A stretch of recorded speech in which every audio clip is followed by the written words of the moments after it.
si Miss Ma'am Cecil Salvador. Kilala ko siya, kilala ko siya. Yes. Go, Ma'am Cecil. Magandang gabi po sa inyong lahat. Tunay na nagmamahal sa ating inang bayan.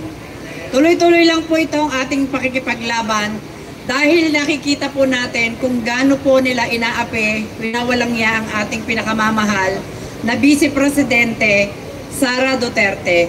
Tayo po lamang ang kanyang kakampi sa mga panahon na ito, kaya sana wag natin siyang iiwan. Ipakita natin ang ating suporta sa kanya. 3 gabi po kami, nandyan po kami sa may veterans hospital.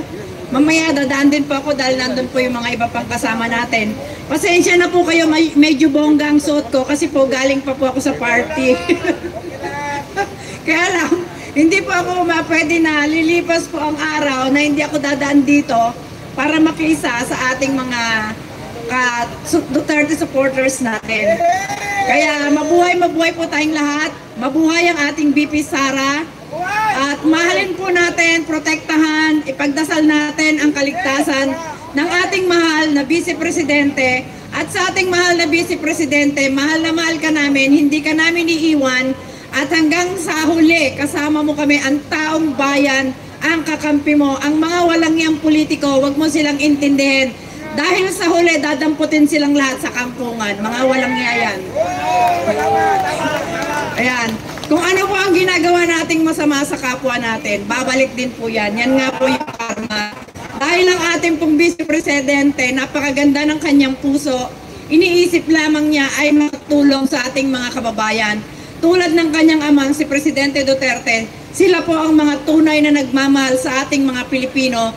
Hindi yung mga oligarko dyan na hindi naman nakaranas ng kahirapan kaya walang pakialam sa ating mga mahihirap na kababayan.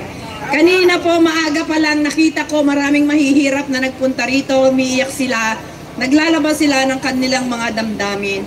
Yun po ang mga tunay na nasalamin po ng tunay na nangyayari na habang nagpapakasasa sila sa pera ng taong bayan, nagnanakaw sila pero napakarami po nating kababayan na naghihirap na maski bigas na mura lang ay hindi pa nila maibigay.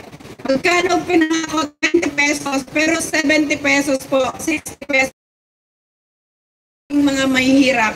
Kaya ang iba po ginagawa na lang, nilulugaw na lang po nila para makatipid sila.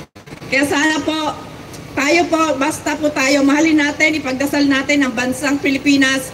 Magkaroon tayo ng ating mga leader na tunay na magmamahal sa ating bayan, katulad ng ating pinakamamahal na Vice Presidente, Sara Duterte. We love you, VP Sara, and we will support you all the way. Mabuhay po tayong lahat. God bless us